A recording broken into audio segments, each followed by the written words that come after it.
T'es encore là, toi? Ah, t'es encore là.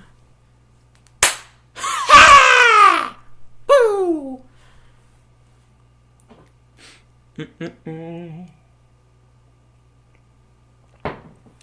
Yo, what's up, bro? Fait que j'ai entendu que tu voulais te faire une entreprise. J'ai entendu que tu voulais aller loin dans la vie. J'ai entendu que t'avais des grands plans dans la vie.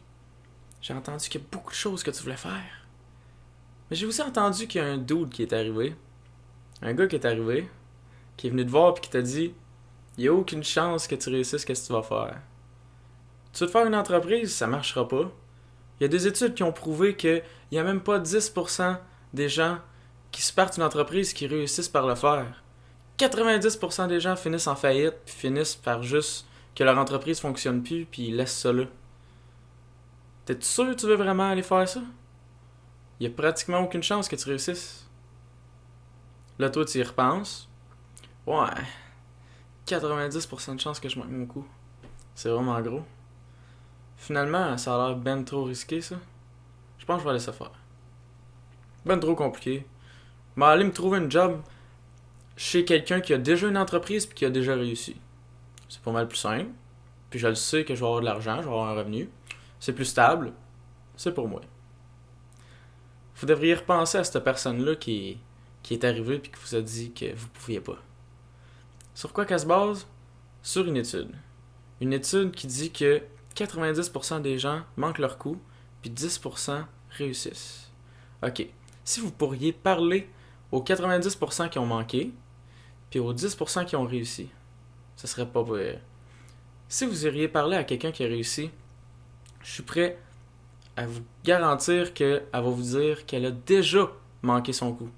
Elle a déjà fait partie du 90% qui a manqué.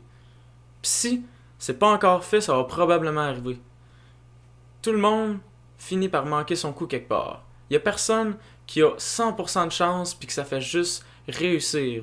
Ça, c'est juste l'image qu'on a, parce que souvent, quand on voit une entreprise, on voit seulement au moment où c'est qu'elle est rendue à son grand succès. Fait qu'on a l'impression que, pouf, elle est apparue avec tout ça. Sauf on voit pas l'histoire qu'il y a en arrière. Qu'est-ce qui est arrivé avant pour qu'elle se rende là? Si vous parleriez à quelqu'un qui a eu du succès là, elle vous expliquerait sûrement que il faut persévérer, vous allez avoir des erreurs, vous allez manquer votre coup, puis ce qui va vous différencier, c'est le fait que vous allez vous relever, vous allez apprendre de vos erreurs, puis vous allez continuer. Puis ça va continuer comme ça, vous allez toujours faire des erreurs, puis vous allez finir par vous habituer, puis comprendre que des erreurs, ça en prend. C'est ça que ça prend, vous avez besoin de faire des erreurs, vous allez pratiquement vouloir faire des erreurs pour comprendre quelles sont vos erreurs, pour pouvoir vous améliorer. Tandis que les personnes qui ont manqué leur coup, eux, c'est tout simplement parce qu'au moment où ils ont manqué leur coup, ils ont arrêté. Aussi simple que ça. Donc, si vous iriez parler à ceux qui font partie du 90% qui ont manqué leur coup, ils vous diraient « J'ai essayé, puis finalement, ça n'a pas donné le résultat que je m'attendais, donc j'ai arrêté. » C'est simple. Puis ça donne l'impression que il a pris sa chance, puis il l'a pas eu. Mais en fait, il aurait pu l'avoir s'il aurait continué. S'il aurait tout simplement révisé ce qu'il a fait de pas correct, les erreurs qu'il a faites, pour s'arranger, pour arriver avec un plan qui va déjouer les erreurs qu'il a faites, puis qui va s'arranger pour qu'il puisse mieux le faire qu'il l'a fait avant. C'est pas question de chance, c'est par rapport à ce que je vais faire. Ceux qui ont du succès, c'est ceux qui sont mentalement prêts, physiquement prêts, émotionnellement prêts, mentalement prêts. Ils ont fait du développement personnel, ils sont prêts à faire face à leur peur, prêts à faire face au jugement, prêts à faire face aux embûches. Ils sont prêts. Puis ils savent que ça va arriver. Puis ils vont laisser ça arriver, puis ils vont passer par-dessus. Physiquement prêts. Ils font attention à leur santé. Ils font de l'exercice, sont en forme. Là, c'est sûr, gars, je les mets toutes au même endroit, mais en grande partie, c'est ça.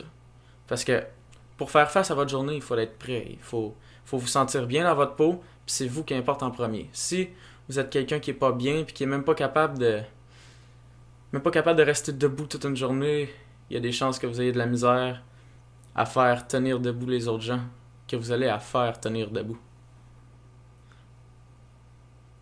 Émotionnellement prêt. Ça va être difficile. Il va y avoir des moments où c'est que vous allez avoir le goût de pleurer. Des moments où c'est que vous allez être en rage. À cause de toutes les choses qui arrivent. Des fois, vous allez en avoir trop. Parce que c'est sûr, vous allez facer l'inconnu. Vous allez faire face à l'inconnu parce que toutes les choses que vous allez faire, c'est des choses que vous n'avez pas encore faites avant. Fait que c'est des choses que vous veux pas, vous n'avez pas le choix d'aller avoir faire face au moins une première fois pour pouvoir le refaire ensuite. Puis les premières fois, ça va être difficile. Puis il faut être prêt. Alors, un coup que vous êtes prêt, physiquement, mentalement, émotionnellement, ben vous êtes prêt. Alright, c'est ce que je voulais vous dire. J'espère que c'était motivant. Alright, puis laissez-vous pas faire parce que les autres vous disent. Pensez toujours à 2 fois. Toujours. Au revoir.